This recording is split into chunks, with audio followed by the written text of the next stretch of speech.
పాల సవియితడెరుగు పాల పవలించి గోపాలుడని మేమితని భజింపగా పాలు పడి తల్లి చనుబాలు సహితంబునే కాలమును బాపే ఎక్కడి దైవమితడు సేవింతురాయితని చెలగి పరులిట్లనే కావించే మమ్ము ఎక్కడి దైవమితడు సేవింతురా కర్మకర్తారుడని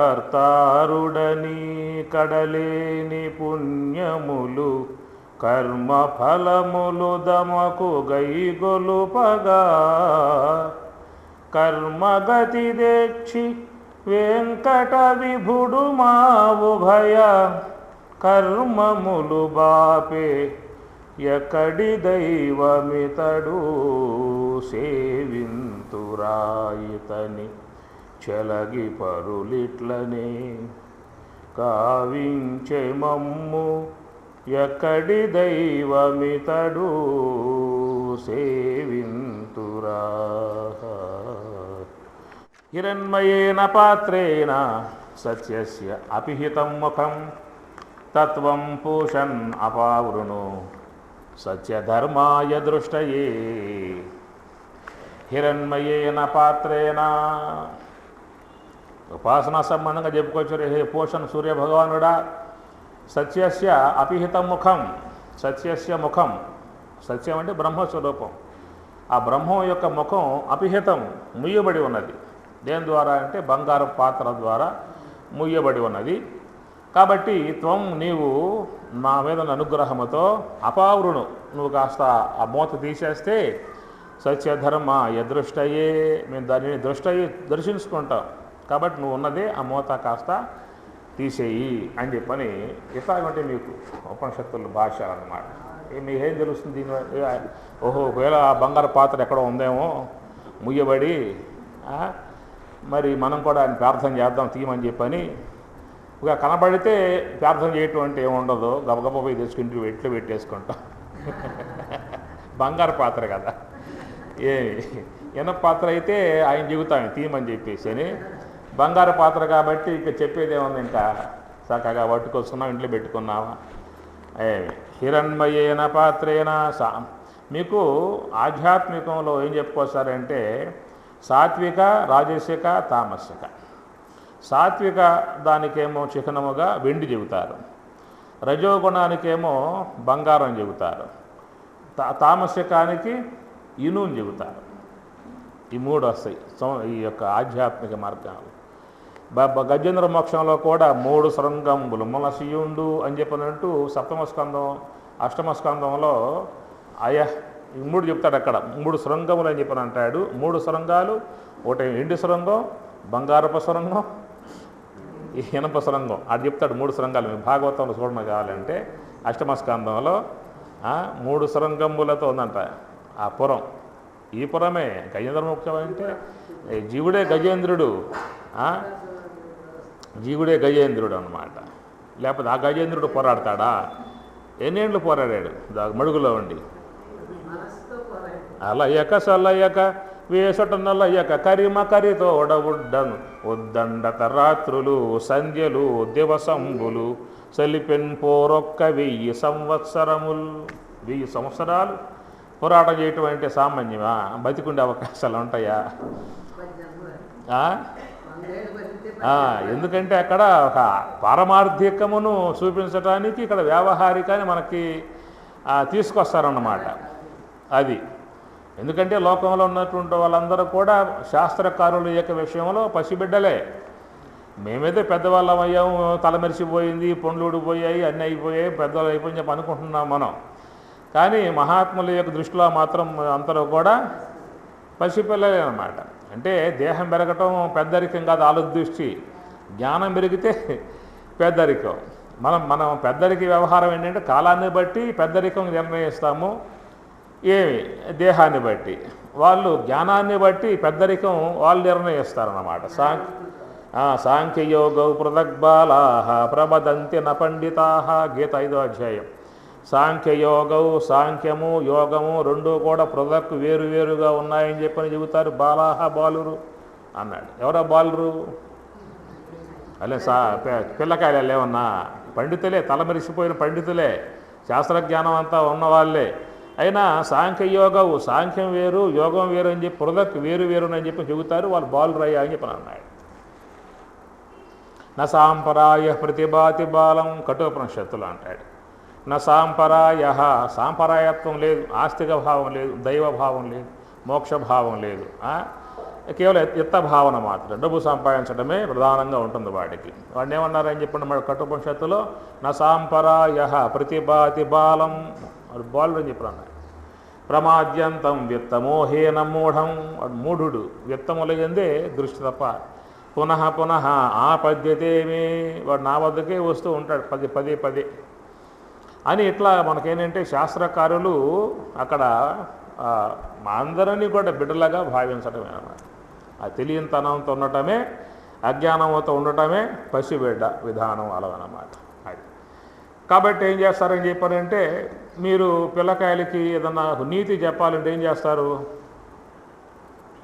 ఒక కథ చెప్తారు. పిల్లలకి కథలంటే ఇష్టం అన్నమాట. తల్లి కథ చెప్పి దాని నీతి బోధిస్తుందన్నమాట. ఇట్లా చేశాడు కదా, ఏమైపోయాడు చూడు, రావణ బ్రహ్మ ఏమైపోయాడు చూసావా, ఎందువల్ల ఈ విధంగా చేశాడు వాడు. కౌరవులు ఏమైపోయారు చూసావా, ఎందువల్ల ఇట్లా చేశారు. అట్లాగే ఏంటంటే పిల్లలకు ఒక నీతి చెప్పడానికి కథ అంశం చెబుతారన్నమాట. అట్లాగా మనం కూడా వాళ్ళ దృష్టిలో పిల్లకాయలం కాబట్టి కథాంశాలు భాగవతం, గజేంద్ర మోక్షం తీసుకుని దాంట్లో తాత్వికం చూపిస్తారన్నమాట. కథ చెప్పి తాత్వికాన్ని చెప్పటం. మనకు కథలంటే ఇష్టం బాగా. అది కథ లేకపోయిందనుకో నిద్రపోతాడు. శుద్ధ వేదాంతం బోధించండి, నిద్ర అమ్మవారు కూర్చున్న పక్కన ఆవేశం అయిపోతుంది ఆ పన్నే. అందుకోసంగా కథాంశాలన్నీ కూడా అటు పారమార్థిక అంశాలకి చూపించేటువంటి విధానం. అంటే జీవుడు మోహం రెండు పోరాడుతూ ఉన్నాయి. ఇదొక గజేంద్ర మోక్షం అన్నమాట. పురంజనోపాఖ్యానం, పురంజనుడు పురంలో ఉండి రంజిస్తూ ఉన్నాడు, రంజింపజేస్తూ ఉన్నాడు, వాడు పురంజనుడు అన్నమాట. ఇట్లా భాగవతం అంతా అంతరార్థాలుగా వచ్చేటువంటి విధానాలు. కాబట్టి ఏంటంటే ఇక్కడ మరి తాత్వికాంశము అనబడేటువంటిది కొంచెం లోతుగా పయనించేటువంటి యొక్క అంశము. హిరణ్మయేన పాత్రేణ సత్యస్య అపిహితం ముఖం. కాబట్టి హిరణ్యము అంటే బంగారం అని చెప్పిన అర్థం.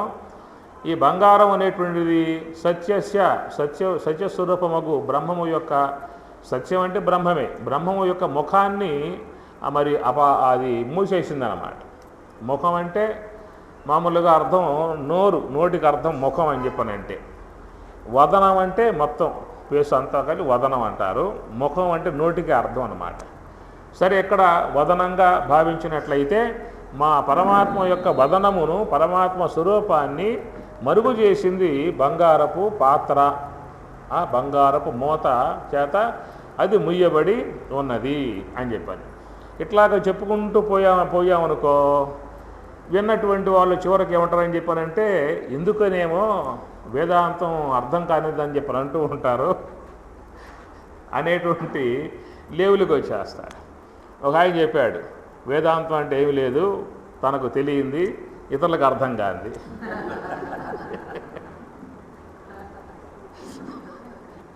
తెలియంది ఇతరులకు అర్థం కాదు. మనం అంటూ ఉంటాం కదా, అదే వేదాంతం అర్థం కాకపోవటానికి. అంటే ఏంటి వేదాంతం అర్థం కాదని చెప్పా. ఇట్లాగే ఉంటుంది. ఇట్లా చెప్పుకుపోతే బంగారు పాత్ర చేత పరమాత్మ ముఖం ముయ్యబడి ఉన్నది. ఓ సూర్య భగవానుడా, నువ్వు ఆ మూత తీసావని చెప్పినంటే మేము దర్శించుకుంటాం మేము అని చెప్పుకుంటూ పోయామనుకో, మేము ఒకవేళ ఉందే అట్లాగా అనుకుని వెళ్ళిపోతాం. లోతుకు పోమేక ద్రష్టయే చూడాల్సింది ఎక్కడ? నువ్వు నీ లోపల. బ్రహ్మం సర్వత్రా వ్యాపకమై ఉన్నది. సర్వవ్యాపకమై ఉన్నటువంటి యొక్క బ్రహ్మమును తెలుసుకోవాలని చెప్పన్నట్లయితే ఏడ గుర్తిస్తా, ఏడకు పోయి గుర్తిస్తా? ఏ దేశానికి పోతా, ఏ క్షేత్రాలకు పోతా, హరిద్వారం చూసుకుంటామా? హరిద్వారం పోవాలా, ఋషికేశం పోవాలా, ఇలా అన్నవరం పోవాలా, సింహాచలం పోవాలా, శ్రీశైలం పోవాలా, ఆయా క్షేత్రాలు ఆయా దేవతల విగ్రహాలన్నీ చూసుకుంటాం. అంతవరకే బ్రహ్మం చూస్తాం ఆడ పోయి. గీతలో పదం వస్తుందమ్మా 3వ అధ్యాయంలో, తస్మాత్ సర్వగతం బ్రహ్మ నిత్యం యజ్ఞే ప్రతిష్ఠితం. చాలా మౌలికంగా ఉండేటువంటి పదం అదనమాట. తస్మాత్, ఆ కారణం చేత, బ్రహ్మము సర్వగతం, అంతటా వ్యాపకమై ఉన్నది. అయినా అది ఎట్లా ఉందని చెప్పానంటే నిత్యం యజ్ఞే ప్రతిష్ఠితం. అంత లెక్క పోవాలంటే సామాన్య విషయం కాదు పదాలకి. ప్రతిష్ఠితం అన్న పదం ఎప్పుడు వస్తుంది? మీకు ఒక దేవత అంటే పూజ్యభావం ఉందనుకోండి, మీరేం చేస్తారు? ఒక ఆలయం నిర్మాణం చేస్తారు, మీ యొక్క ఇష్టదైవాన్ని అక్కడ ప్రతిష్ఠ చేస్తారు. ప్రతిష్ఠ అంటే దర్శన యోగ్యము అని అర్థం, అంతేకా? దర్శన యోగ్యమై ఉన్న భాగాన్ని ప్రతిష్ఠ అని చెప్పని అంటారు. అయ్యప్ప స్వామి అంటే ఇష్టం, ఆలయం కట్టాడు, విగ్రహాన్ని ఎక్కడ ప్రతిష్ఠించాడు. దానివల్ల ఏమవుతుంది? తన ఇష్టదైవాన్ని కొలుసుకుంటాడు, ఆరాధించుకుంటాడు, అర్చించుకుంటాడు, దర్శించుకుంటాడు. దర్శనయోగ్యముగా ఉండేటువంటి విధానము ప్రతిష్ఠ అని చెప్పనంటారు. మనం ఎవరెవరి యొక్క దేవత పూజ్యభావం ఉన్నదో, అమ్మవారి పూజ్యభావం ఉంటే అమ్మవారిని ప్రతిష్ఠ, రాముని పట్ల పూజ్యభావం, రాముని యొక్క విగ్రహాన్ని ప్రతిష్ఠ. ఏమి విష్ణువు యొక్క భక్తిభావం ఉంటే విష్ణువు యొక్క విగ్రహాన్ని ప్రతిష్ఠ. మరి బ్రహ్మం యొక్క ఇష్టమై ఉంటే, ఇప్పుడు మనకు బ్రహ్మం అంటే ఇష్టము, చేయి ప్రతిష్ఠ, ఆలయం కట్టు. అది చేసే అవకాశాలు లేవు. ఆయా దేవతామూర్తుల యొక్క సాకారాంశములు పురాణముల యందు వర్ణనాత్మకముగా ఉన్నాయి కాబట్టి ఆ వర్ణనను తీసుకుని ఆ శిల యందు మనం దాని యొక్క ఆకారాన్ని నిర్మాణం చేసుకుంటూ ఉన్నాం. బ్రహ్మం ఎట్లా చేస్తావు నువ్వు? అందువల్ల ఆ బ్రహ్మమే దర్శనయోగ్యముగా ప్రతిష్ఠ అయిందన్నాడు ఈ మంత్రంలో. సర్వగతం బ్రహ్మ నిత్యం యజ్ఞే ప్రతిష్ఠితం. ప్రతిష్ఠితం అనేటువంటి మాట నువ్వు చేస్తానికి అవకాశాలు లేవు. నువ్వు బ్రహ్మం చేస్తావు, నువ్వు ప్రతిష్ఠ. అదే ప్రతిష్ఠ అయి ఉన్నది ఎక్కడ అంటే యజ్ఞమునందు. నిత్యం యజ్ఞే ప్రతిష్ఠితం. ఏదో యజ్ఞం అంటే జ్ఞానయజ్ఞం. శ్రేయాన్ ద్రవ్యమయాత్ యజ్ఞాత్ జ్ఞానయజ్ఞ పరంతప సర్వం కర్మ అఖిలం పార్థ జ్ఞానే పరిసమాప్యతే. జ్ఞానయజ్ఞం, బహిర్యజ్ఞం కాదు, అంతర్యజ్ఞం, లోన చేసే యజ్ఞం అన్నమాట. కనుక మహాత్ములు అంతర్యాగం చేస్తారు, అంతర్యజ్ఞం చేస్తారు. ఆ అంతర్యజ్ఞములో మొత్తం లయం కాగా సర్వం కర్మ అఖిలం పార్థ, మొత్తం లయమైపోగా జ్ఞానేంద్రియములు, కర్మేంద్రియములు, అంతరేంద్రియములు మొత్తం కర్మవాసనలతో కూడా మొత్తం పరిసమాప్యతే. మొత్తం లయమైపోయిన తర్వాత లయం కాకుండా ఏదైతే మిగిలి ఉంటుందో ఆ మిగిలి ఉన్నటువంటి యొక్క వస్తువు బ్రహ్మం ఉన్నదే, ఆ బ్రహ్మమును అక్కడ అతడు దర్శిస్తున్నాడు. ఈ విధంగా చేసే భాగాన్ని అంతర్యాగం అన్నారు. బ్రహ్మార్పణం బ్రహ్మహవి బ్రహ్మాగ్నౌ బ్రహ్మణాహుతం బ్రహ్మైవ తేన గంతవ్యం బ్రహ్మకర్మ సమాధిన. గీతలో మంచి అద్భుతంగా వచ్చేటువంటి యొక్క మంత్రం ఇది అన్నమాట. బ్రహ్మార్పణం, బ్రహ్మహవి అర్పించే వస్తువులు బ్రహ్మము, హవిస్సు బ్రహ్మము, యజ్ఞం చేసేవాడు బ్రహ్మము, చేయించేవాడు బ్రహ్మము, హవిర్ద్రవ్యములు బ్రహ్మము, అంతా బ్రహ్మమే అన్నిట్లా మనం ఆ మంత్రానికి శ్లోకానికి చెప్పుకొస్తాం. అది కాదు అర్థం.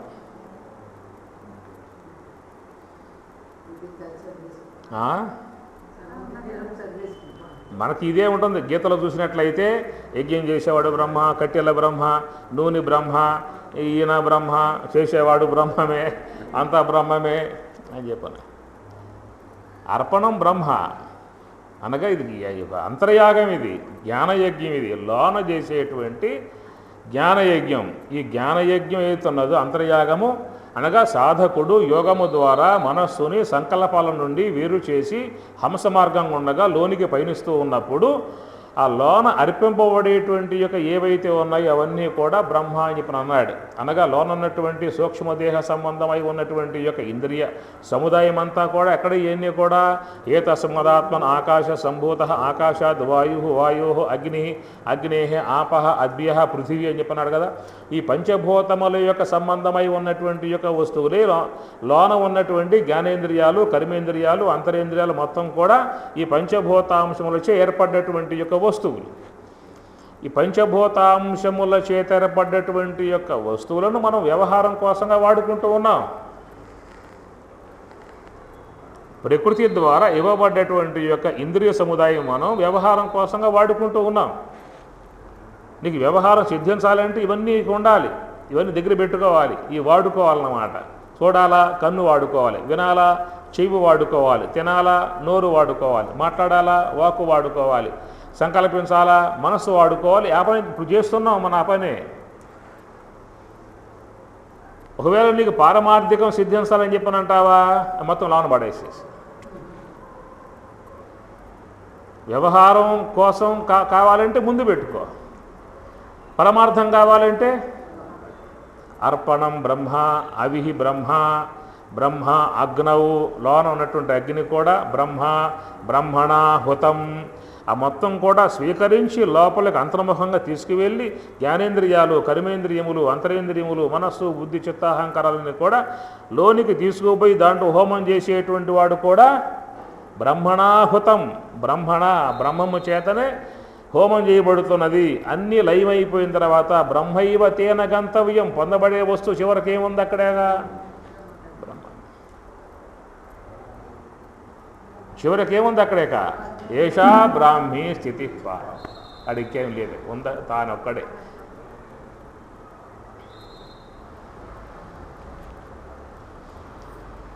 అందుచేత ఇక్కడ ఏం చెప్పుకున్నామని చెప్పనంటే హిరణ్మయేన పాత్రేణ సత్యస్య అపిహితం ముఖం. మొదటి చెప్పుకున్నాం సంస్కృతి యొక్క ఆధ్యాత్మిక విధానాలలో సాత్వికానికేమో వెండి చెప్పుకొస్తారు, రజోగుణానికేమో బంగారం చెబుతారు, తమో గుణానికేమో ఇనుము చెప్పడం ఒకటి ఉంటుంది. ఇక్కడ హిరణ్మయేన పాత్రేణ సత్యస్య అపిహితం ముఖం. సత్యస్య సత్యస్వరూపము అని చెప్పనంటే కేవలం ఆ యొక్క బ్రహ్మము యొక్క బ్రహ్మ పదార్థానికే సత్యం అనేటువంటి పదాన్ని వాడతారు. సదేవ సౌమ్య ఇదం అగ్ర ఆసీత్. సత్ ఏవ సౌమ్య, సౌమ్యుడా శిష్యుడా, ఇదం అగ్ర. ఈ నామరూపాత్మికమై గోచరించేటువంటి యొక్క విశ్వం ఏర్పడకముందే ఉన్నది. అగ్ర అంటే మొట్టమొదట, సత్ సౌమ్య ఇదం అగ్ర ఆసీత్ ఉన్నది అదే. ఏమి ఇప్పుడు అంత అయిపోయింది అనుకోండి, చివరికి ఏమంటాం మనం? పూజలు, పునస్కారాలు, అష్టోత్తరనామాలు, సహస్రనామాలు, పారాయణలు, లలితా సహస్ర పారాయణలు, బ్రహ్మాండ ఉదయం కూర్చున్నాం, మధ్యాహ్నం దాకా చేసేసాం, అన్నీ అయిపోయి, పూజలు అయిపోయి, మంత్రపుష్పం ఇచ్చేసాం, అన్నీ అయిపోయినాయి. చివరికి ఏమంటాం? ఓం తత్సత్. చివరి మాట ఏమిటి? ఓం తత్సత్. ఏంటది? అయ్యా అయిపోయింది పదం చెప్పనా? ఏది ఉన్నా ఏది పోయినా అది ఉంటుంది. తత్ సత్ అది ఉంటుంది. మిగతా అన్నీ ఒళ్ళక్కు. ఈ రావటం అవుతుంది, పోవటం అవుతుంది, ఇదంతా వ్యవహారం అంతా అవుతుంది. ఇవన్నీ అయిపోతాయి, కాలగర్భంలో చేరిపోతాయి. కాలం దేన్ని ఉంచదు, కలిపేసుకుంటూ పోతూ ఉంటుంది, కల్పన చేస్తుంది, కొంత లెక్క పైనింపజేస్తుంది, తనలో కలిపేసుకుంటుంది. కాలానికి అతీతముగా విశ్వంలో ఏదీ లేదు. ఏదైనా కాలానికి లోబడే చెప్పాల్సి ఉంటుంది. ఈ దేహం ఉందంటే ఎప్పుడైనా దేహం వచ్చింది పలానా డేట్ అంటారు, ఎప్పుడు పోయిందంటే పలానా డేట్. కాలంలో మిళితమైపోయింది అంటే కాల పరిధికి లేకుండా విశ్వంలో ఏది లేదు.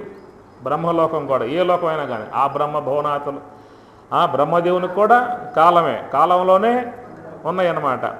కాలానికి అతీతముగా ఏదైనా ఉందా అంటే బ్రహ్మము. ఆ కాలం కూడా జడమే. జడాత్మికమై ఉన్న కాలం కూడా చైతన్యవంతముగా ప్రవర్ధమానమై ఉందని చెప్పనంటే బ్రహ్మ చైతన్యాశ్రయం ద్వారానే ఆ కాలం కూడా వ్యవహరింపజేయగలుగుతుంది. విశ్వంలో ఎన్ని జడములే, ఒక్క బ్రహ్మమే చేతనము. బ్రహ్మములో ఉన్నటువంటి లక్షణములు ఏ పదార్థాల్లో చేరి ఉండే అవకాశం లేదు.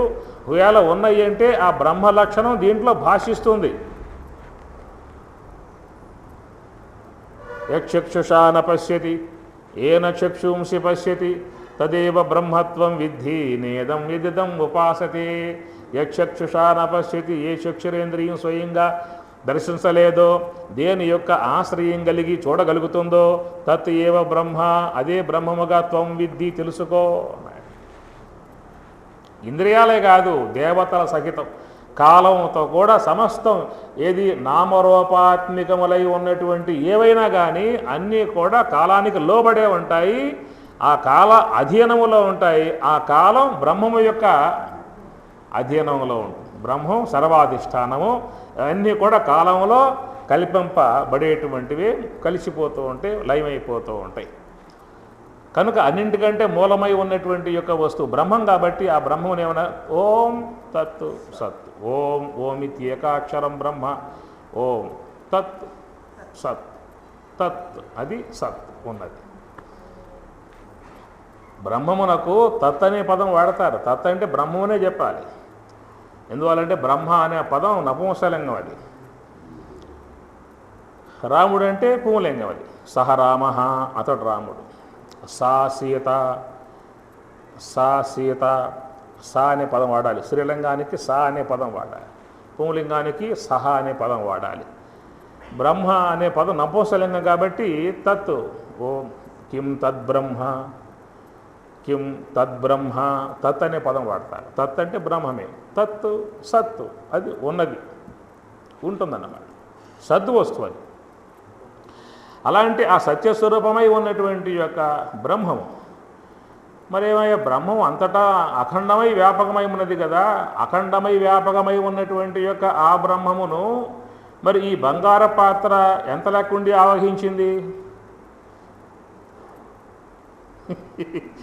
ఇప్పుడు ఈ పాత్ర అంత ఉండాలి. ఇప్పుడు ఇదే చిన్న వస్తువు అయితే మూత పెట్టవచ్చు, ఏమన్నా బిందో చెంబు తెపాలు అయితే మూత పెట్టవచ్చు. విశ్వవ్యాపం అంతటా వ్యాపకమై ఉన్న బ్రహ్మమును ఎట్లా ఇది మూస్తుంది బంగారు పాత్ర అని చెప్పానంటే, బయటికి పోయి చూస్తే లాభం లేదు, నీ లోపలికి పోతే నీకు అర్థం వస్తుంది. నువ్వు బయటికి పోయి ఏం చేస్తా, ఇకేం గోచరం, అగమ్య గోచరమే. హిరణ్మయేన పాత్రేన సత్యస్య అపిహితం ముఖం, భగవంతుని యొక్క స్వరూపం. ముఖం అంటే స్వరూపం. మనకు ఆ యొక్క ఆ మూలతత్వము బ్రహ్మము యొక్క స్వరూపము తెలియకుండా మరుగు చేసింది అని చెప్పనంటే, నేను చెప్పుకున్నా మన ఒక విషయాన్ని, మనలో ఉన్నటువంటి యొక్క వస్తువు మనస్సు, ప్రధానమై ఉన్నటువంటి యొక్క వస్తువు మనస్సు అన్నమాట. మనలో మనస్సు, బుద్ధి, అహంకారం మూడు చెప్పినప్పటికీ కూడా మనం మూడింటితో ఎక్కువ వ్యవహారం చెయ్యం. బుద్ధి అనేది తక్కువ శాతంగా మనలో వ్యవహార యోగ్యంగా ఉంటుంది. అహంకారం అనేది ఆయా సందర్భాలు ఎదురైనప్పుడు అది ముందుకొచ్చి కూర్చుంటుంది. అహంకారం ఎక్కువ శాతం ఏంటంటే వ్యవహారం అంతా కూడా మనస్సు అనే వస్తువు దాకాడే వ్యవహారం అంతా ఉంటుంది. శ్రోత్రం చక్షు స్పర్శనంచ రసనం ఘ్రాణం ఏవచ అధిష్టాయ మనశ్శాయం విషయాన్ని ఉపసేవతే. మనస్సు ఇంద్రియ సంబంధము కలిగి లోక వ్యవహారంగా చేస్తూ ఉన్నది. మనం ధ్యానంలో కూర్చున్నప్పుడు ప్రధానంగా ఉన్నటువంటి యొక్క వస్తువు మనస్సుతోనే పోరాటం. ధ్యానం అన్నాము అంటే మనస్సుతో యుద్ధం ఆరంభం చేశాను.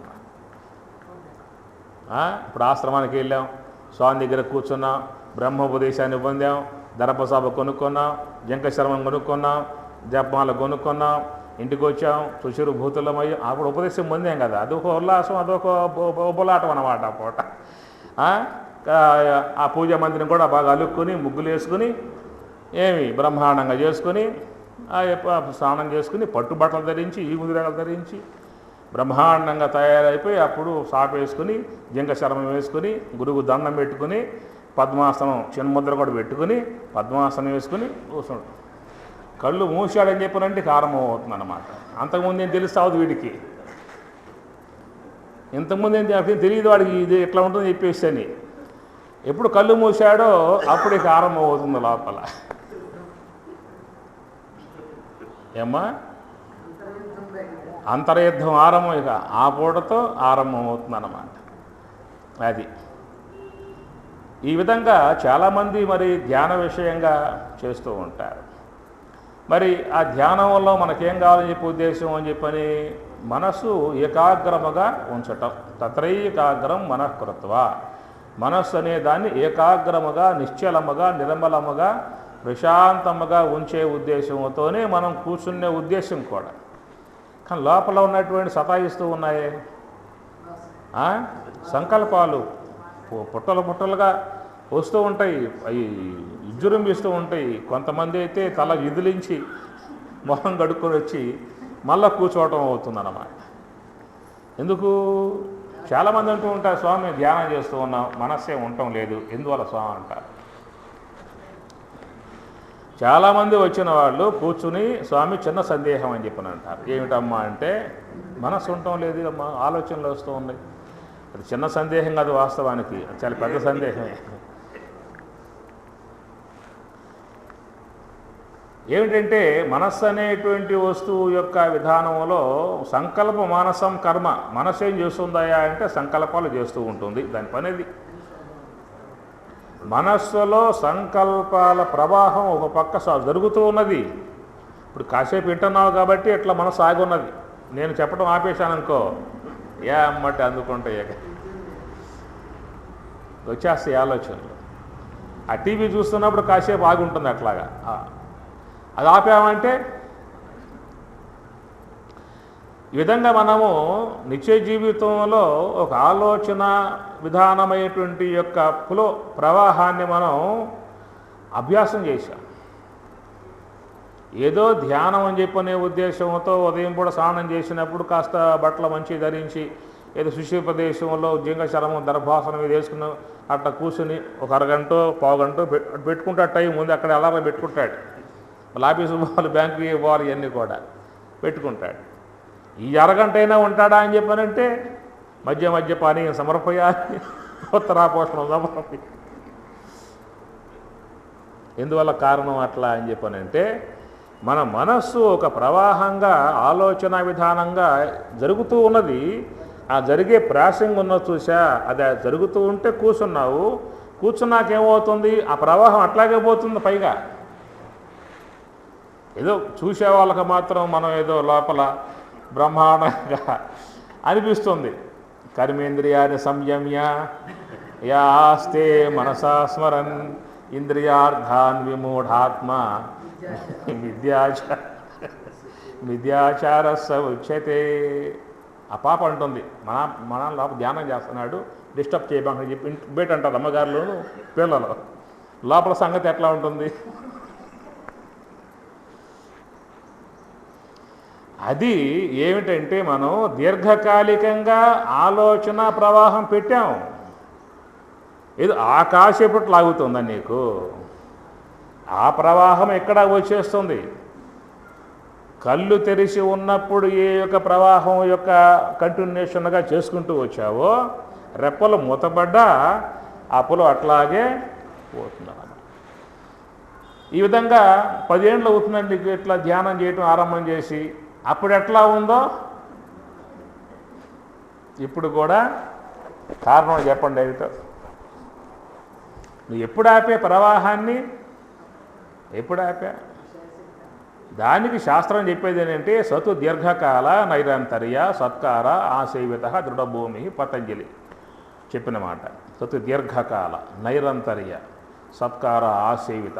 నిరంతరంగా ఉండగలిగితే ధ్యానం నిత్య జీవితంలో కూడా ఉండగలిగితే, తస్మాత్ సర్వేషు కాలేషు మాం అనుస్మర ఒక మాట చెప్పాడు జప సంబంధముగా. తస్మాత్ సర్వేషు కాలేషు యోగయుక్తో భవార్జున. యోగముతో ఉండమన్నాడు 8వ అధ్యాయంలో. దాన్ని కట్టి ఆఫ్ చేసేయి, సైలెంట్లో పెట్టుకో. తస్మాత్ సర్వేషు కాలేషు మాం అనుస్మర 8వ అధ్యాయం. ఇదే మాట వల్ల మీ 8వ అధ్యాయం చివరిలో వస్తుంది. తస్మాత్ సర్వేషు కాలేషు యోగయుక్తో భవార్జున. 2 సార్లు వస్తాయి పదాలు. ఒకసాటేమో జప సంబంధం చెబుతాడు, ఒకసాటేమో యోగ విషయం చెబుతాడు. నిత్య జీవితంలో ధ్యానం చేయగలిగే వాళ్ళు ఉంటారు. వాళ్ళు నడుస్తూ ఉన్నా, కూర్చున్నా, ఎక్కడున్నా కానీ ధ్యానమే. ధ్యానం అంటే ఏదో దర్భాసనం వేసుకుని, జింకశర్మ వేసుకుని, పద్మాసనం వేసుకుని పెట్టుకుని ఈ కూర్చోవడం ధ్యానం ఇది ఒక యాంగిల్స్ పెట్టుకున్నాం అట్లా విధానంగా. ఏమి మనస్సు అనే వస్తువులో ఏ ఆలోచన లేకుండా ఉండటమే ధ్యానం.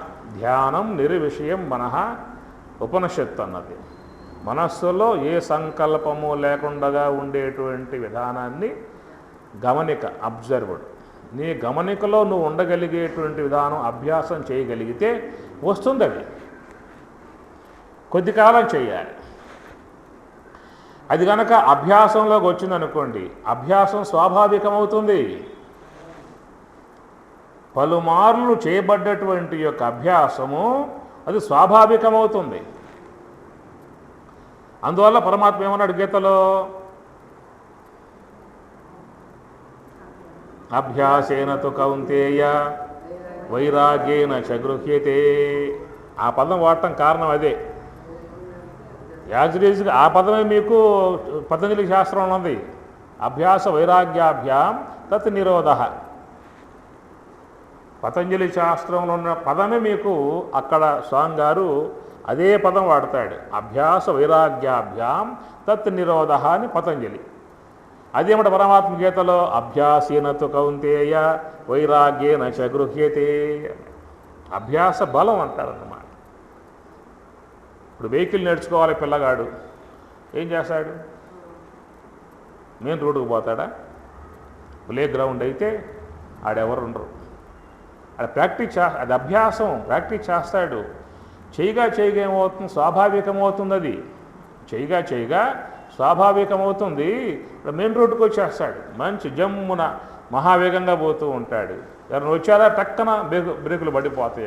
కారణం ఏంటి? అది అభ్యాసంలో లేదు, అది స్వాభావికంగా వచ్చేసేసింది అన్నమాట.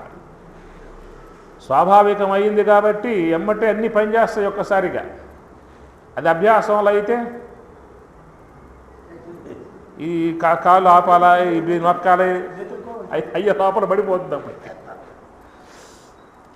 అందువల్ల అభ్యాసం స్వాభావికమైనప్పుడు నీ మనసు నీ అధీనంలో వచ్చేస్తుంది.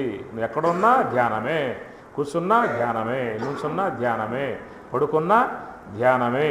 ఆసీనోవా శయానోవా గచ్చన్ తిష్టన్ సదా అశుచి సర్వకాల ప్రయత్నేన యోగయుక్తో భవార్జున. ఉత్తరగీత.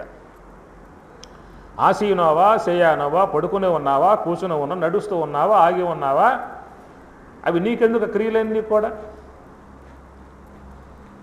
మనసు ఉందా లేదా చూసుకో. ధ్యానం చేయటం అని చెప్పినంటే ఇప్పుడు పోతున్నావు అనుకో, ఎక్కడికి మధ్యలో ఖాళీ వచ్చిందనుకో, అక్కడ ఒక అరుగు చూసుకొని ఆడ ఆ సాపు వేసుకొని గుడ్డ పరుచుకొని పద్మాసనం వేసుకొని సముద్రం పెట్టుకొని ఇట్లా ఉంటే ధ్యానం అదొక ఫార్మాలిటీ ప్రాథమికంలో చెప్పుకొచ్చారన్నమాట, అంతే. అందువల్ల ధ్యానం అనేటువంటి యొక్క విషయంగా వచ్చినప్పుడు శాస్త్రం ఏం చెప్పిందని చెప్పానంటే, ఎక్కడెక్కడ నీకు అవకాశం అనేటువంటి యొక్క విధానం ఉంటుందో నువ్వు దాంట్లో ఉండు. ఇప్పుడు బస్సులో పోతూ ఉంటాం, విజయవాడ పోవాలి, బస్సులో సీట్లో కూర్చున్నాం, 6 గంటలు సీట్లో కూర్చోవాల్సిందే, ఎటు పోయే అవకాశాలు లేవు. ఒకవాడేక ఎడపోతా కూర్చోవాల్సింది. వీడికి ఏమిటి ఉండలేడు, వీడు ఏదో మాట్లాడాలన్నమాట, పక్క వాళ్ళని కలిస్తాడు. ఏం మాట్లాడు అలవాటైపోయింది వీడికి. ఏదో మాట్లాడాలి, ఏదో వినాలి, పక్కన ఉండేవాడు వాడిని కదిలిస్తూ ఉంటాడు. అది ధ్యానం వచ్చి ఉన్నట్టు ఏం చేస్తాడు? గమ్మును సైలెంట్లోకి వెళ్ళిపోతుంది మనసు అన్నమాట. నువ్వు 6 గంటలు ధ్యానం చేసుకోవచ్చు, ధ్యానంలో ఉండవచ్చు. అందువల్ల ధ్యానం అనేటువంటి యొక్క అంశము నిత్య జీవితంలో అన్వయం కావాలి. జపం అనే అంశం కూడా నిత్య జీవితంలో అన్వయం కావాలి. జపం ఎవరికి పెట్టారంటే ధ్యానం చేయలేకుండా అవస్థపడే వాళ్ళకి జపం పెట్టిందన్నమాట. పూజకోటి సమము స్తోత్రం, స్తోత్రకోటి సమో జప, జపకోటి సమం ధ్యానం, ధ్యానకోటి సమోలయ. ఉత్తమస్తవాత్తు ఉచ్యమందత చిత్తజం జప ధ్యానముత్తమం. రమణ భగవానుల వారు. ఉత్తమస్తవాత్తు ఉచ్యమందత. జపం చేస్తూ ఉంటాం కదా, ఇది తలకాయలు తిరుగుతూ ఉంటాయి, కొన్ని వచ్చి పడతా ఉంటాయి, భయానకం కొన్ని ఉంటాయి ఆలోచనలు అన్నమాట. కాబట్టి వాళ్ళు ఏం చేస్తారంటే ఓం నమో నారాయణాయ, ఓం నమో నారాయణాయ, ఓం నమో నారాయణ బగ్గగా చేస్తారన్నమాట. లోనే పోవాలక భయానకము ఆలోచనలన్నీ కూడా. ఉచ్చ మందత అంటే లోపలే వినబడకుండా చేసుకుంటూ ఉంటారన్నమాట. ఉచ్చ మందత చిత్తజం జప ధ్యానం ఉత్తమం. జపం కంటే ధ్యానం ఉత్తమం.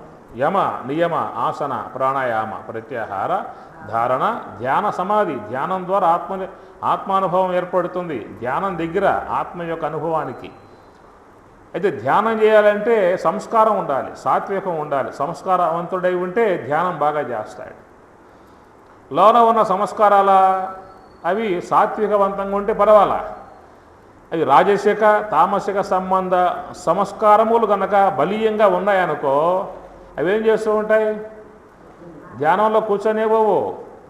రాజసిక సంబంధ సంస్కారాలు బలీయంగా ఉన్నాయి అనుకో ఆలోచనలో పుంకాలుగా పుట్టుకొస్తూ ఉంటాయి.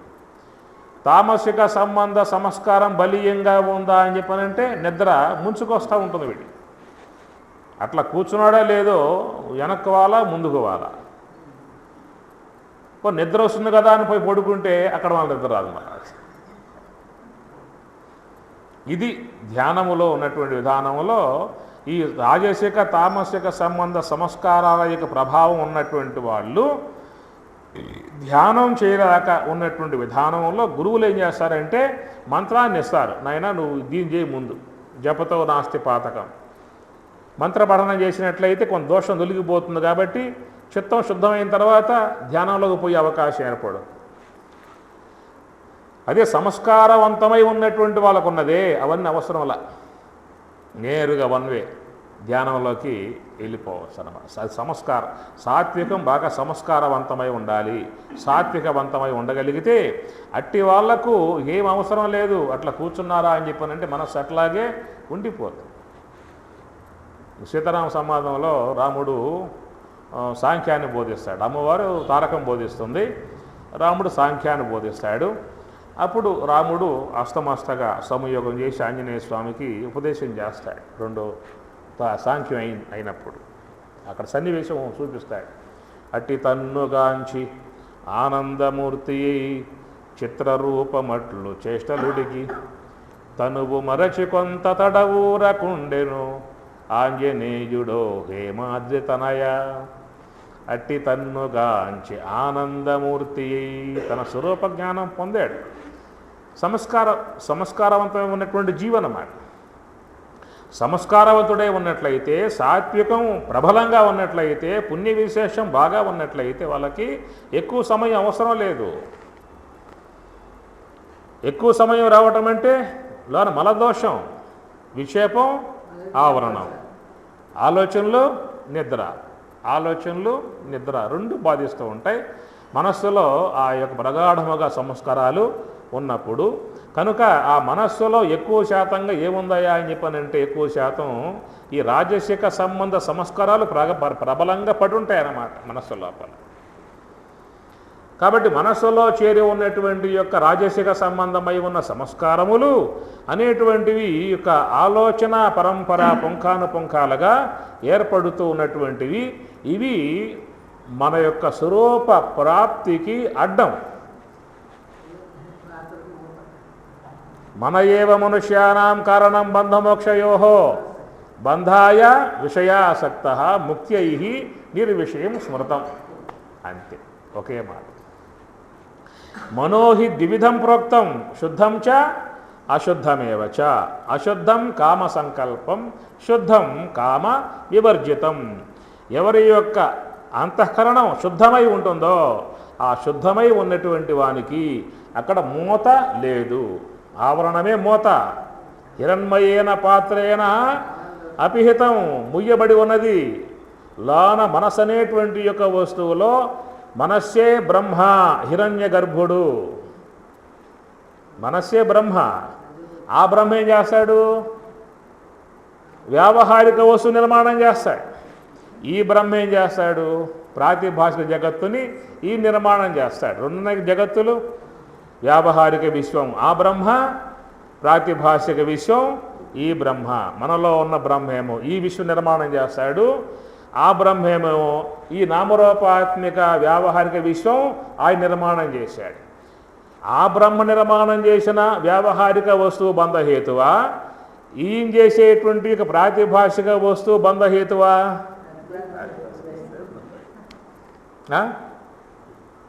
వ్యావహారిక వస్తువు బంధము అని చెప్పి అన్నావు అనుకో, ఇప్పుడు దేహం కూడా వ్యావహారిక వస్తువే, అది ఇప్పుడు వదిలిపెట్టాల్సి వస్తుంది. నువ్వు వ్యావహారిక విశ్వం వినియోగాత్మకమై ఉంది జీవుడికి. వ్యావహారిక విశ్వం జీవునికి వినియోగాత్మకమై ఉంది. నువ్వు వాడుకోవాలి, భూమి వాడుకోవాలి, జలం వాడుకోవాలి, అగ్ని ఇలా ఎడకపోతావు. నువ్వు ఇక్కడ బంధం అన్నావు అనుకో, ఇల్లు బంధం అన్నావు, భార్య బంధం అన్నావు, పిల్లల బంధం అన్నాడు, వెళ్ళిపోయాడు. అప్పుడు ఎక్కడికో దూరంగా వెళ్ళిపోయాడు. రాత్రి నిద్రపోతూ ఉండగా బట్టలు సర్దుకున్నాడు. అపన్నే ఓ దండం పెట్టేశాడు. అపన్నే బతుకు జీవుడు అని చెప్పని ఎక్కడికో ఏమి గ్రామాలు, నగరాలు, పట్టణాలు, జిల్లాలు దాటి ఎక్కడికో దూరంగా వెళ్ళిపోయాడు. ఏడకపోయినా ఉన్నాయి ఇక శీతోష్ణాలు. శీతోష్ణ సుఖ దుఃఖదాహ ఆగమాపాయిన అనిత్యాహ ఉన్నాయి కదా శీతోష్ణాలు. దేహం ఉందగా, ఉష్ణం ఉందగా, ఆకలి దప్పులు ఉన్నాయి కదా, ఆచ్ఛాదనం కావాలా వద్దా? ఎంత లెక్కపోయినా చిన్న స్థలం చూసుకోవాల్సిందే, ఒక చిన్న పాక వేసుకోవాల్సిందే, చెప్ప తీసుకుని ఊళ్ళోకి పోయి భిక్షాటన చేయాల్సి ఉంటుంది. ఇంటింటికి పోతే ఏమంటారు వాళ్ళు, ఈ పెద్దవాడివి నీకు చేసుకోలేవా పని, మేము చేసుకోవట్లేదు వాళ్ళు అంటూ ఉంటారు. ఎందుకని చెప్పి ఉద్దేశంతో ఆయన వంట పెట్టుకున్నాడు. వంట పెట్టుకుంటే చేతులు కాలే, కాళ్ళు కాలే, వండుకోవాలి, కడుక్కోవాలి, పెట్టుకోవాలి, చిమ్ముకోవాలి, నాన్న అవస్థలు పడతా ఉన్నాడు. మరి ఒక అమ్మగారు వచ్చారు. స్వామి మీకు ఎందుకు అవస్థ అంతా, నేను ఉంటా, నేను సేవ చేస్తా అని చెప్పి అన్నది అమ్మగారు. చెయ్యమ్మా అని చెప్పి అన్నాడు. ఆమె కడిగి ఆమె వండి పెడుతూ శిష్యులు వచ్చారు. స్వామి సేవ చేసుకుంటాం. శిష్యులు వచ్చారు. ఆ పని శిష్యులతో అమ్మగారితో మళ్ళీ ఆశ్రమం ఎట్లా అయింది, మళ్ళీ కుటుంబ పరిధిలో. మానవుడు సామాజిక జీవి, ఒక్కడే బతకలేడు, సహకారముతో బతకాల్సి ఉంటుంది. ఆ బతికిది ఇక్కడ బతికిపోయేది కదా. అడగపోయినా సంసారం, ఇక్కడ పోయిన సంసారం. ఉన్న చోటే ఉన్నాం అనుకో, ఇదని అనుకూలంగా ఉండే విధానం సంసారం ఎక్కడ. అందుచే ఇది బంధహేతువు కాదు, లోన ఉన్న సంసారం బంధహేతువు. మనస్సు అనేటువంటి యొక్క వస్తువులో పుట్టేటువంటి అది సంసారం, ఇది సంసారం కాదు. సంసారం అంటే పునరపి జననం పునరపి మరణం పునరపి జననీ జఠరే శయనం ఇహ సంసారే. ఇది శంకరాచార్యుల వారు సంసారం అంటే పుట్టడము, చావటం అని చెప్పుకొచ్చాడు. ఆయన భావం అది శంకరాచార్యుల వారిది. సర్వసంసారంబు మానసంబునదు, సర్వసంసారంబు మానసంబున నుండు, సర్వసంసారంబు మానసంబున నడగు, సర్వసంసారంబు మానసంబెయగు అని రాముడు అమనస్క యోగంలో. సర్వసంసారంబు మానసంబేయగు, మనస్సే సంసారం. ఏమి ఆ మనసులో ఉన్న ఆ సంసారం నిన్ను బంధిస్తుందే కానీ ఈ సంసారం నిన్ను బంధించేది కాదు. కాబట్టి ఆ బ్రహ్మ నిర్మాణాత్మకమై ఉన్నటువంటి యొక్క వ్యావహారిక వస్తువులు బంధయోగ్యం కాదు. వ్యావహారిక వస్తువులు జీవనానికి వినియోగాత్మకంగా ఉన్నాయి. ఏదయ్యా ఏ యొక్క విశ్వం బంధహేతు అంటే నీ మనసు అనేటువంటి బ్రహ్మ నిర్మాణం చేసేటువంటి ఈ సంకల్పాత్మిక ఈ నామరూపాత్మిక సృష్టి ఇది బంధహేతు అని చెప్పని ఈ శాస్త్రం చెబుతున్నమాట. ఎక్కడా కూడా మీకు శాస్త్రం ఉపనిషత్తులలో వ్యావహారిక విశ్వం బంధయోగ్యముగా చెప్పిన మాట లేదు. రాజు గారు నేను చూసి ఎక్కడన్నా ఏమన్నా ఎక్కడ చెప్పిన నీకు మానసిక సంసారమే నిన్ను బంధించేదిగా ఉన్నది. అదే మాట మీకు అమృత బిందోపనిషత్తులో మనయేవ మనుష్యానాం కారణం బంధ మోక్షయోహో. బంధం మనస్సే, మోక్షము మనస్సే అన్నాడు. సంకల్ప త్యాగం మోక్షం, సంకల్పాలతో ఉండటం బంధం. అది భగవద్గీత పరమాత్మ సర్వసంకల్ప సన్యాసి యోగా ఆరూఢ. నువ్వు లోనికి పోవాలంటే ఆత్మ యొక్క అనుభవాన్ని పొందాలంటే సర్వసంకల్ప సన్యాసి అని. ఏమయ్యా సర్వ అనే పదం వాడావే, దుస్సంకల్ప సన్యాసం చెప్పొచ్చు కదా. దుస్సంకల్ప సన్యాసి సుసంకల్పమైన సంకల్పమే, దుస్సంకల్పమైన సంకల్పమే. సంకల్పం సంకల్పం అంటే ఏమర్థం అక్కడ? సం అంటే బాగుగా, కల్ప అంటే సృష్టి, కల్ప అంటే సృష్టి అన్నమాట. నువ్వు నిర్మాణం చేస్తున్నావు, కొత్తగా నిర్మాణం చేస్తున్నావు, ఆ సృష్టి నీకు బంధం, నువ్వు చేసే సృష్టి బంధం. ఈ సృష్టి బంధం కాదు, ఈ సృష్టి వినియోగాత్మకం. నువ్వు జీవించాలి, 100 ఏళ్ళు జీవించాలి. చెప్పలే, రెండో మంత్రం చెప్పలే అక్కడ, కురవన్నే వేహ కర్మాని జిజీవిషే శతకం సమాహ, 100 ఏళ్ల కాలం జీవించమని చెప్పని కూడా చెప్పింది. పూర్ణాయువుతో జీవించమని చెప్పేసి అని. అందుచేత ఆ జీవన విధానంలో నువ్వు జయించాల్సింది నీ మనో సంబంధమై ఉన్నటువంటి యొక్క ఆలోచన విధానం ఉన్నదో, ఆ ఆలోచన విధానమై ఉన్నటువంటి యొక్క ఆ సృష్టిని నువ్వు జయించాల్సి ఉంటుంది. వాస్తవికంగా చూస్తే మన మనసు అనేటువంటి యొక్క వస్తువులో పుట్టేటువంటి యొక్క ఆలోచన ఒక ప్రవాహం ఉన్నదే, అది అసలు ప్రమాదాత్మకము, అది ప్రమాదాత్మకము. స్కూటర్ మీద పోతూ ఉన్నాడు, సెల్ ఫోన్తో మాట్లాడుతూ ఉన్నాడు, ఏమవుతుంది అక్కడ? పోయి గొద్దటం. స్కూటర్ మీద పోతూ ఉన్నాడు, మనస్సేమో ఎక్కడో పెట్టాడు అనుకోడు, ఏమవుతుంది? ప్రమాదం. మనం చేసే కార్యాలు చాలా అన్యాలోచితంగా చేస్తూ ఉన్నాం అన్నమాట. అమ్మగారు ఉన్నారు, వంట చేస్తూ ఉన్నారు, ఉప్పు కారం వేసానా లేదా డౌట్ అన్నమాట. పడేస్తే పోయే తింటాడు వచ్చి బల్లబట్టి వేసింది మర్చిపోయే. ఎందువల్ల అంటే అక్కడే మనసు ఉందనుకో, అన్ని జ్ఞాపకం ఉంటాయి. మనస్సు ఎక్కడ ఉంటే ఏమవుతుంది అర్థం కాదు. కాబట్టి ఏంటంటే మన మనసు అనేది మనం వాడుకునే స్థాయికి రావాలి. మన అనుమతి లేకుండగా, మన యొక్క ప్రమేయం లేకుండగా మనసు అనేది ఆలోచన చేయకూడదు. ఏంటున్నారా? అది ఎవరికి ఉంటుంది? యోగికి ఉంటుంది. యోగి అవసరం పడితేనే ఆలోచన చేస్తాడు, లేదా అంటే అట్లా ఉండిపోతుంది. యోగంలో ఉంటాడు, ధ్యానంలో ఉంటాడు, బ్రహ్మావలోకనం చేస్తూ ఉంటాడు. అవసరం పడితే ఆలోచన చేస్తాడు. కాయేన మనసా బుద్ధ్యా కేవలై ఇంద్రియై అపి యోగినః కర్మ కుర్వంతి కేవలై ఇంద్రియై అనగా వాటిల్లో ఏమీ లేదు, కల్పన చేసుకుంటాడు, అవసరం పడితే వాడుకుంటాడు. అట్లాగా మనసు అనేటువంటిది మన అధీనం తప్పి ప్రవర్తిస్తుంది. మన అధీనం దాటి అది పోతా ఉన్నది. మన ఎంత చివరికి ఏమైపోయిందంటే మనం దాన్ని పట్టుకుందామన్నా కూడా మన శక్తి సాలటం వల్ల, అంటే మన యొక్క పరిధి దాటిపోయిందన్నమాట. మన పరిధి దాటిపోయింది కాబట్టే నువ్వు ధ్యానం చేద్దామన్నా చేయలేకపోతున్నావు. నీ అధీనంలో లేకుండా పోయింది. అందుచేత హిరణ్మయేన పాత్రేన సత్యస్య అపిహితం ముఖం, సత్యమై ఉన్నటువంటి బ్రహ్మము అంతటా వ్యాపకమై ఉన్నప్పటికీ కూడా అంతటా వ్యాపకమై ఉన్నటువంటి యొక్క బ్రహ్మమును దర్శించే విషయం వచ్చినప్పుడు నీ లోపలే దర్శించుకోవాలి తప్ప బయట దర్శించే అవకాశాలు ఏమన్నా శాస్త్రంలో చెప్పడం జరిగిందా?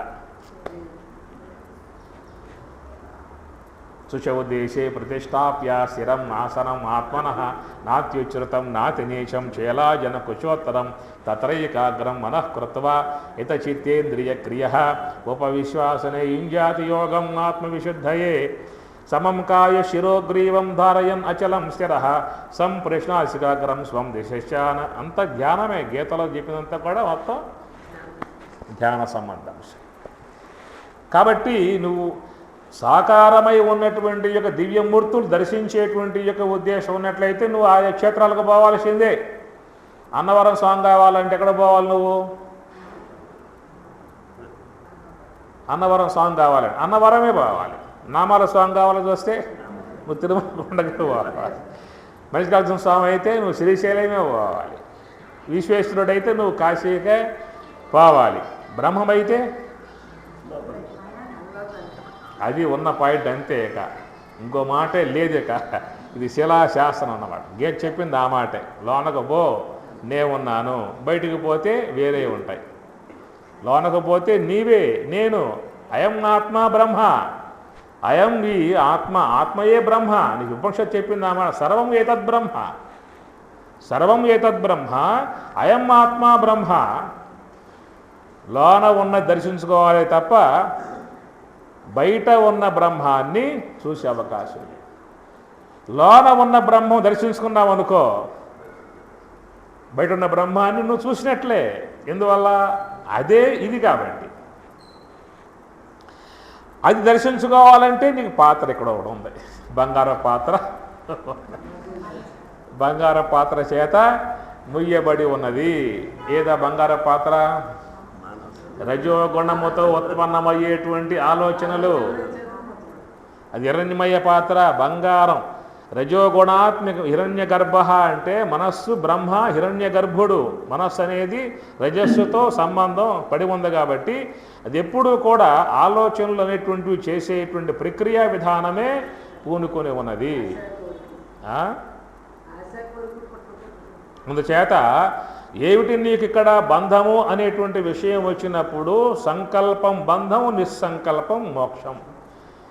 ఇది బయటికి లాక్కుపోతుంది. నువ్వు లోనగా పోవాలంటే ఒక ప్రక్రియ అని, దాన్ని మహాత్ములు హంస ప్రక్రియ అన్నారు. ఈ యొక్క బ్రీతింగ్, దీన్ని శ్వాస అంటారు. మనం ప్రాణపాన వాయువులు, ఉచ్ఛ్వాస నిశ్వాసలు, కార్బన్ డైఆక్సైడ్ పదాలు మనం వాడతాం.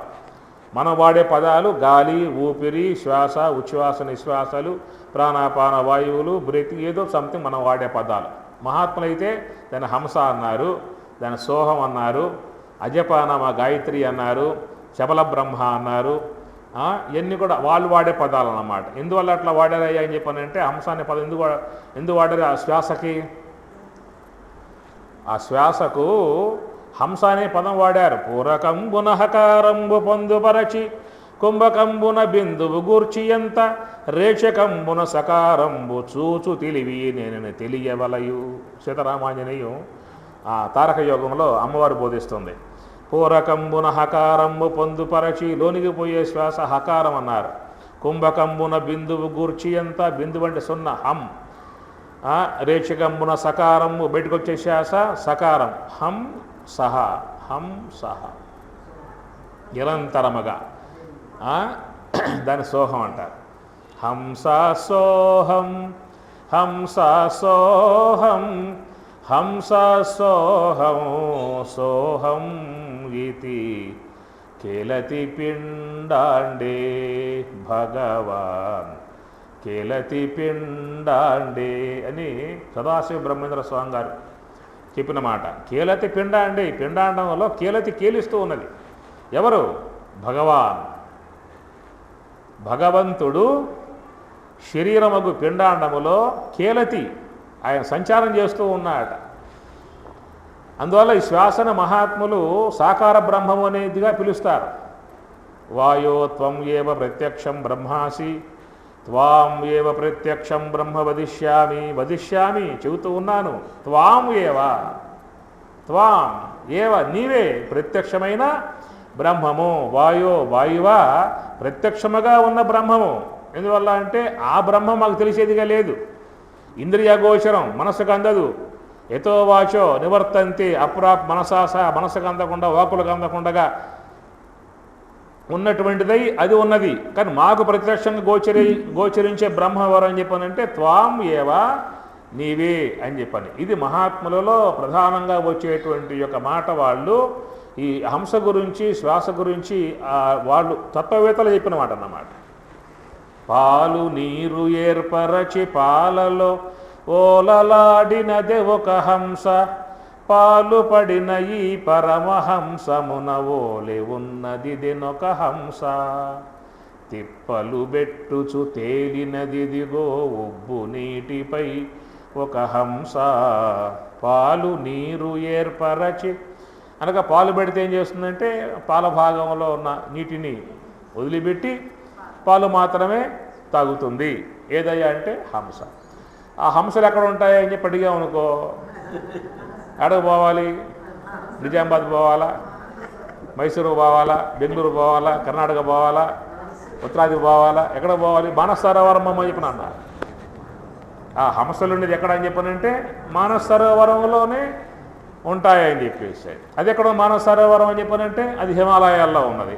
పోతున్నారు చాలామంది నానావస్థలు పడి విమానాల మీద, ర్యాకెట్ల మీద, హెలికాప్టర్ల మీద పోయి దిగి నడిచిపోయి అడగపోయి చూస్తే కోనేరు తప్ప అక్కడ హంసలు మాత్రం లేకపోయి. అంత లేకపోయినా కానీ చూసింది ఏమిటని చెప్పినాడు, కోనేరు చూశారు, అక్కడ స్నానం చేసుకున్నారు, దండం పెట్టుకున్నారు, అప్పనే వచ్చేసారు. చూసావా హంస అని చెప్పి అడిగితే మేము పోయామండి అక్కడ లేవు ఆ సమయానికి ఆయన చెప్పని చెబుతారు. మనియడి జీవుల మానస సరసునవనగి ఉన్నది దెనొక హంస. మనియడి జీవుల మానస సరసున, మనస్సే సరస్సు, మానస సరోవరం కదా. మనసు ఆడుందా ఈడుందా? మనసు ఇక్కడ పెట్టుకుని ఆడ మనసు ఎట్లా ఉంటుంది నీకు? ఏవి మనస్సుని సరస్సుగా పోల్చారు అక్కడ. మనస్సు సరస్సు. ఏవి ఆ మనస్సులో సరస్సులో ఏముంటాయి? అలలు. అలలు ఎప్పుడూ కూడా ఉంటాయి. ఆ అలలే ఆలోచనలు. అలలే ఆలోచనలు. ఈ అలలు అనేటువంటి ఉన్నంత వరకు నీకు హంస కనబడదు. మానస సరోవరంలోనే హంస ఉన్నది. అలలు ఉన్నాయనుకో ఆలోచనలు, నీకు హంస గోచరించదు. ఆలోచన లేదా నీకు హంస కనబడుతుంది. ధ్యానం నీకు అర్థమవుతుంది పాయింట్. ధ్యానంలో కూర్చున్నావు అనుకో, ఆలోచన లేదనుకో, హంస మీద నిఘా ఉంటుంది. ఆలోచన వచ్చిందా అంటే ఓయే హంస నీకు తెలియబడదు. కాబట్టి హంస ఉంది ఎక్కడ అంటే ఇక్కడ. అది పాలు నీరు వేరు చేస్తుంది. అనాత్మ నీరు, ఆత్మ పాలు. క్షేత్రజ్ఞ విభాగం పరమాత్మ 13వ అధ్యాయంలో అన్నమాట. అయా క్షేత్రాన్ని క్షేత్రజ్ఞుణ్ణి వేరు చేయాలి అని చెప్పని అన్నాడు. ఎట్లా చేస్తారు మీరు? కత్తి పెట్టి కోస్తారా? ఎట్లా చేస్తా? ధ్యానమే. నువ్వు ధ్యానం ద్వారానే అనాత్మను ఆత్మను వేరు చేయాల్సి ఉంటుంది. అది ఎట్లా చేయగలుగుతావంటే అది హంస యొక్క అనుష్ఠానం ద్వారానే చేయబడుతుందని. పలుమారు ఉచ్ఛ్వాస పవనమందుండని భావంబు దిల్పినే ఉయ్యాల అన్నమాచార్యుల వారు. పలుమారు అంటే ఒకసారి కాదు, చాలాసార్లు చేయాలి. పలుమారు ఉచ్ఛ్వాస పవనమందుండ. ఉచ్ఛ్వాస నీకు అర్థం కాదేమని చెప్పని మళ్ళీ పవనం అని చెప్పాను. పవన గాలి. పలుమారు ఉచ్ఛ్వాస పవనమందుండ నీ భావంబు తెలిపినే. నీ భావం ఏది? నీ భావం నీ ఉనికి, నీ తత్వం, నీ స్వరూపం. నీ భావంబు తెలిపినే ఉయ్యాల. ఇది ఉయ్యాల దేహం. ఓం నమ శివాయ ఆరక్షరములతో ఆరంభమాయనే ఉయ్యాల. రక్షకుడు చిన్మయుడు తొట్టి లోపల తాను ఊగుచూనున్నాడే ఉయ్యాల. మన్ను నీరు అగ్నివాయువులతో 4 కోళ్ళు గావించెనే ఉయ్యాల. రెయ్యి పవలు 2 స్తంభములు గావించి బయలు దూలము చేసి ఉయ్యాల. ఆధార స్వాదిష్టమని పూర కమలములు ఆ తట్టు ఊగెనే ఉయ్యాల. అనాహత విశుద్ధ ఆజ్ఞేయ కమలముల ఈ తట్టు ఊగెనే ఉయ్యాల. ఆ తట్టు ఈ తట్టు ఇరు తట్టు తానాయిలో తట్టు ఊగెనే ఉయ్యాల. నాద బిందు 2 కలసి మెలసి వేగ సత్తు చిత్తాయనే ఉయ్యాల. సత్తు చిత్తులు 2 సమరసంబుగ చేసి లోచూపు చూచెనే ఉయ్యాల. లోచూపు వెలిచూపు జగమెల్ల తన రూపు జ్యోతి అయి వెలిగెనే ఉయ్యాల. ఓం నమ శివాయ ఆరక్షరములతో ఆరంభమాయనే ఉయ్యాల. ఇది ఒక తత్వం బ్రహ్మంగారిది.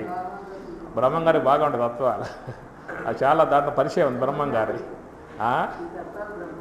బ్రహ్మం గారి అన్నీ కూడా అద్భుతంగా ఉండేటువంటి వారి చెప్పే మాటలన్నీ లోతుగా ఉంటాయి. ఇంకా మూడు త్రోవల దిశాకారం మూటి నడుమను శ్రీకారం సుచేదంతయు సాకారం చూపు నిలిపితే నిరాకారం. మూడు త్రోవల దిశాకారం, మూడు త్రోవలు. ఏవా మూడు? 1, 2, 3. అందామా, విందామా, చూద్దామా. పొద్దున్న లెగిస్తే మనం చేసేది చెప్పండి. లెగవటంతోనే ఎద్దుకేస్తాం ఆ పని. తిందామా, కాసేపు ధ్యానం వల్ల అంశం ఏమంటే ఉందామా అంటే అది మాత్రం నో, టైం లేదు. ఆ టైం లేదు. ఇక్కడ కాడైతే టైం మాత్రం బ్రహ్మాండంగా ఉంటుంది. కాసేపు హంసతో ఉందామా అని చెప్పానంటే టైం మాత్రం. మూడు త్రోవల దిశాకారం మూటి నడుమను శ్రీకారం. ఇది శ్రీకారం, శుద్ధ సాత్విక బ్రహ్మాకార వృత్తి.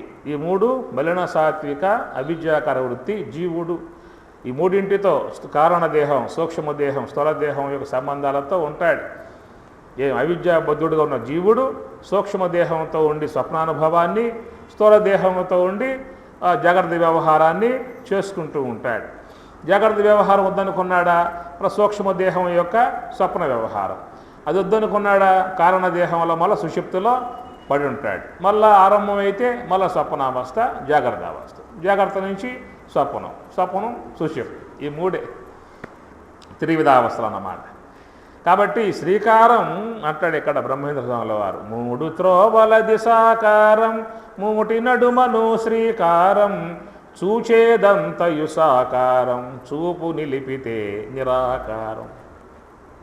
నిలిపేది చూపు ఇక్కడ, నిరాకారం అంటే బ్రహ్మము. చాలా గొప్పగా ఉంటాయి తత్వాలన్నీ కూడా. హిరణ్మయేన పాత్రేణ సత్యస్య అపిహితం ముఖం. అయా ఆ సత్యమై ఉన్నటువంటి బ్రహ్మము యొక్క స్వరూపాన్ని హిరణ్మయ పాత్ర అంటే మనసు అనేటువంటిది బ్రహ్మ. ఆయన హిరణ్య గర్భుడు.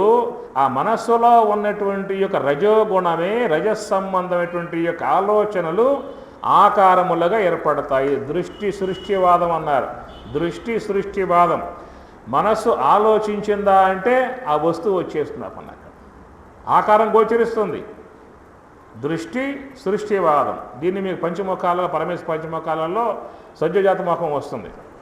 సజ్జోజాతం ప్రపద్యామి సజ్జోజాతాయ వై నమో నమః భవే భవేనాతి భవే భవస్వమాం భవోద్భవాయ నమః. సజ్జోజాతం సజ్జ, అప్పుడే జాతం పుట్టిన. దృష్టి పడిందా అంటే సృష్టి. నీ మనస్సుకి ఏ ఆలోచన వచ్చేసేసిందో ఎమ్మటే స్వర్గం నీ ముందుకు వచ్చి ఉంచుంటాం. స్వర్గం కనబడుతుంది నీకు, వైకుంఠం కనబడుతుంది, కైలాసం కనబడుతుంది. ఆలోచన చెయ్యి వచ్చేస్తాయి అన్నమాట. మొత్తం కూడా ఎమ్మటే నిర్మాణం చేస్తుంది. ఎంత అద్భుత నిర్మాణం అని చెప్పానంటే, మీరు పడుకున్నప్పుడు వచ్చేటువంటి యొక్క స్వప్నం మీరు దర్శిస్తే రాత్రిపూట, పొద్దున్న లేచిన తర్వాత ఎంత అద్భుతమా అని చెప్పి అంట. పగటిపూట కూడా ఎంత శుద్ధంగా చూడలేకపోయానే, అంత శుద్ధంగా చూస్తావు స్వప్నాలు కొన్ని, అంత అద్భుతంగా వస్తాయి. అదంతా ఏమిటని చెప్పానంటే మనస్సు యొక్క నిర్మాణం. అంత అద్భుతమైన నిర్మాణం మనసుకు ఉందన్నమాట. కాబట్టి ఈ మనసు చేసేటువంటి యొక్క అది చేయటం అంటే రజస్సు కావాలి. సాత్వికం కొంత చేయలేడం వల్ల. సాత్వికం ఏమిటి? అది జ్ఞానస్థితి. శుద్ధ సాత్వికం జ్ఞానస్థితి. సత్వాత్ సంజాయతే జ్ఞానం. మహాత్ములు ధ్యానంలో ఉంటారు, సాత్వికం అది. ఆలోచనలతో ఉంటావు, రజస్సు అది. నిద్రపోతూ ఉన్నావు, తమస్సు ఏం చేస్తుంది? తమహతు అజ్ఞానజం విద్ధి మోహనం సర్వదేహినాం ప్రమాద ఆలస్య నిద్రాభిహి. నిద్రపోవాలంటే తమస్సు కావాలి, తెలుసుకోవాలంటే సాత్వికం కావాలి, వ్యవహరించాలంటే రజస్సు కావాలి. రజః కర్మణి భారత. ఏమి ఈ రజస్సు అనేటువంటిది బంగారం. బంగారం అంటే ఎక్కడో ఉందని పనుకో మాట్లాడు గడపరిపోతావేమో, పొలుగు గడపర తీసుకుని. హిరణ్మయేన పాత్రేన మనసనేటువంటి యొక్క వస్తువులో ఉన్నటువంటి రజస్సు యొక్క విధానమే రజో సంబంధముగా ఉండేటువంటివే కామ క్రోధ లోభ మోహ మద మత్సర ఈర్ష ద్వేష దంభ అభిమాన గర్వ కోరిక మమకార మోహ వ్యామోహ పెద్ద సమూహం అన్నీ కూడా రజస్సు వల్ల కలిగేటువంటి గుణాలే. రజో సంబంధమై ఉన్నటువంటి యొక్క ఆలోచనలు, రజో సంబంధమై ఉన్నటువంటి గుణాలు, రజో సంబంధమై ఉన్నటువంటి సంస్కారాలు మనస్సులో ఉన్నాయి. కాబట్టి ఆ మనసు అనేటువంటి యొక్క వస్తువు నీకు ఇక్కడ అడ్డుగా ఉన్నది. ధ్యానములో నీకు మనస్సంబంధ ఆలోచనలే నీకు అడ్డుగా ఉన్నాయి. కాబట్టి హిరణ్మయేన పాత్రేన సత్యస్య అపిహితం ముఖం, ఆ ముఖం అక్కడ నీకు మరుగు చేయబడింది. తత్వం పూషన్ అపావృణు, అపావృణు తొలగించవయ్యా, అమ్మత తీసేవయ్యా. దేనికిరా? సత్యధర్మ యదృష్టయే, సత్యస్వరూపమై ఉన్న బ్రహ్మమును దర్శించటానికై త్వం నీవు అపావృణు ఆ మూత తొలగించుము అని చెప్పి అంటూ ఉన్నాడు. ఎవరాయన? పోషన్, సూర్య భగవానుడు. ఇక్కడ మీకు కొంచెం వివరం చెబుతాను, కొంచెం జాగ్రత్తగా వినండి. వ్యావహారిక పదార్థాలని ప్రకాశింపజేసే సూర్యుడు అంబరమణి, ఆయన ఉండాలి. అంబరమణి సూర్య భగవానుడు వ్యావహారిక పదార్థాలను ప్రకాశింపజేసేటువంటి వాడు అంబరమణి, ఆ సూర్యుడు. ఈ వ్యావహారిక విశ్వమునందున్నటువంటి ద్రవ్యముల మీద ఉన్నటువంటి ఏ గుణాలైతే ఉన్నాయో గుణప్రపంచాన్ని, గుణప్రపంచం అంటే శబ్ద స్పర్శ రూప రసగంధాది గుణప్రపంచాన్ని ప్రకాశింపజేసేటువంటి యొక్క సూర్యుడు సాక్షి చిదాభాస భాషములు అంటారు. చిదాభాసుడు ఆయన ప్రకాశింపజేస్తాడు. ప్రాతిభాషికమై ఉన్నటువంటి స్వప్న ప్రపంచాన్ని ప్రకాశింపజేసేటువంటి యొక్క భాసమాన సూర్యుడు సాక్షి భాష్యములు. ప్రాతిభాషిక పదార్థాలను ప్రకాశింపజేసేటువంటి వాడేమో సాక్షి. శబ్దాది విషయ ప్రపంచాన్ని ప్రకాశింపజేసేటువంటి వాడేమో చిదాభాసుడు. అర్థమైంది పాయింట్? చిదాభాసుడు అంటే తెలివి. నీకు తెలివి అనేది ఉంటేనే బయట ఉన్నటువంటి శబ్దస్పర్శాది విషయాలని తెలుసుకునే అవకాశం ఉంటుంది. ఉపన్యాసం వింటూ ఉన్నావు, ఆ తెలివి ఏమైంది? నిద్ర వల్ల మరుగు చేయబడింది. వింటావా చెప్పే మాట? అందువల్ల ఇంద్రియాల ద్వారా మనము శబ్దములు వినాలన్నా దృశ్యాలు చూడాలన్నా అన్నీ కూడా శబ్ద స్పర్శ రూపరసగంధాది విషయాలను తెలుసుకోవాలంటే నీకు లోపల తెలివి ఉండాలి. తెలివి ఉంటేనే నీకు విషయ ప్రపంచము తెలియబడుతుంది, తెలియబడుతుంది.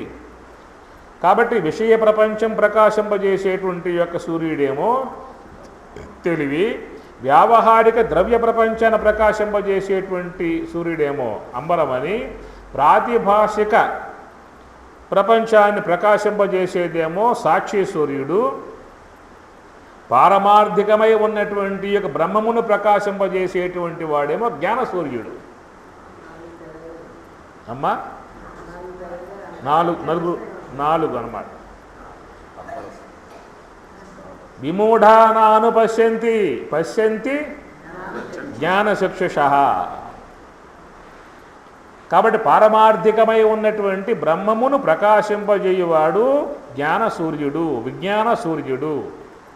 అది అందువల్ల ఇక్కడ మనం చూసినట్లయితే హే పోషన్ అన్నప్పుడు పారమార్థికమై ఉన్నటువంటి యొక్క ఆ బ్రహ్మము యొక్క స్వరూపం తెలుసుకునేటువంటి విషయములో లోన ఉన్నటువంటి విజ్ఞాన సూర్యుడు యొక్క భాసమానములోని నీకు పారమార్థిక తత్వము గోచరిస్తుంది.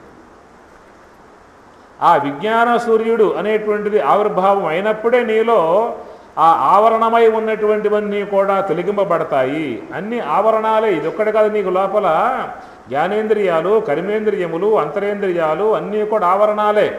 నువ్వు ధ్యానంలోకి ప్రవేశించినప్పుడు ఎంతెంత నువ్వు లోనికి పయనిస్తూ ఉంటావు నివృత్తి మార్గములో, ఆ లోనికి పయనించే కొద్దీ ఆ యొక్క యోగ సాధనలో కర్మేంద్రియాలు జడమవుతాయి, జ్ఞానేంద్రియాలు జడమవుతాయి, మనస్సు బుద్ధ్యాదులు కూడా జడమవుతాయి. అన్నీ లయమైపోయిన తర్వాత మిగిలి ఉండేటువంటి యొక్క వస్తువే బ్రహ్మము. ప్రపంచ ఉపశమం, ఇది మన మాండిక్యంలో వచ్చే మాట. ప్రపంచ ఉపశమం, ప్రపంచము అంటే ఆకాశ పంచకము, జ్ఞాత, మనస్సు, బుద్ధి, చిత్తం, అహంకారం. వాయు పంచకము వ్యాన, ఉదాన, సమాన, ప్రాణ, అపానములు. అగ్ని పంచకం శ్రోత్ర, త్వక్కు, చక్షు, జిహ్వ, గ్రాణం. జల పంచకం శబ్ద, స్పర్శ, రూపరసగంధాదులు. పృథివీ పంచకం వాక్కు, పాణి, పాదము, గుహ్యము, పాయు. ఈ మొత్తం చేరి ప్రపంచము. ప్రపంచ ఉపశమం, మొత్తం లయమైపోయినప్పుడు ఏముంటుంది అక్కడ అంటే సత్యధర్మాయ దృష్టయే, ఆ నీలో ఉన్నటువంటి యొక్క సత్యస్వరూపాన్ని తెలుసుకుంటున్నావు. అందువల్ల మీ గీతల పరమాత్మ అంటాడు సంనియమ్య ఇంద్రియగ్రామం. సంనియమ్య అంటాడు ఒకసాట. సర్వద్వారాన్ని సంయమ్య, సర్వద్వారాన్ని సంయమ్య మనోహృది నిరుధ్య చ మూర్ధనియాదాయాత్మన ప్రాణ ఆస్థితో యోగధారణ అని మాటలన్నీ కూడా మీకు వచ్చేది. ఇవన్నీ లయింపజేసే విధానం. ఇంద్రియాన్ని పరాణ్యాహు ఇంద్రియేభ్య పరం మనః మనసస్తు పరాబుద్ధి యో బుద్ధే పరతస్తు సహా. విషయాల కంటే ఇంద్రియాలు, ఇంద్రియాల కంటే మనస్సు, మనస్సు కంటే బుద్ధి, బుద్ధి కంటే అవతల ఉన్నది ఆత్మ. కాబట్టి మయ్యేవ మన ఆదర్శవ మయి బుద్ధిం నివేశయ నివశిష్యస్య మయ్యేవా, నువ్వు నాయందే ఉంటావు. అందుచేత ఇక్కడ ఈ యొక్క మంత్రంలో వచ్చే భావం ఏంటని చెప్పానంటే హిరణ్మయేన పాత్రేన సత్యస్య అపిహితం ముఖం. మనసు అనేటువంటి యొక్క వస్తువుని ప్రధానంగా చెప్పిన విధానం ఇక్కడ. మనస్సు అనేటువంటి ఆ మనస్సు అనే పాత్ర తీసేసావు అని చెప్పానంటే పొంద బ్రహ్మమే. మనస్సు పెట్టావా ప్రపంచం, తీసివేశావా బ్రహ్మం. ఆ తీసివేసే విధానమే యోగ ప్రక్రియగా వచ్చేటువంటి భావన. ఓం